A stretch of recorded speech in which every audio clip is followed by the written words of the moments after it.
இந்த ஆண்டிற்கான முதல் சூப்பர் மூன் உலகம் முழுவதும் தென்பட்டது. இதனைத் தொடர்ந்து திண்டுக்கல் மாவட்டம் கொடைக்கானல் மலைப்பகுதியில் ஆண்டின் முதல் சூப்பர் மூன் தென்பட்டது.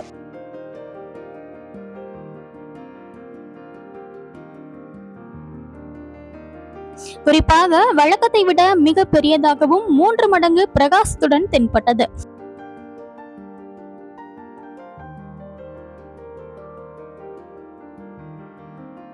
நிலா பூமியை சுற்றி வரும் பொழுது அது சூரியனுக்கு நேர் எதிராகவும் பூமிக்கு மிக அருகில் இருக்கும் போது நிலவு மிகுந்த பிரகாசத்துடன் தென்படுவதாக ஆராய்ச்சியாளர்கள் தகவல் தெரிவித்துள்ளார்கள்.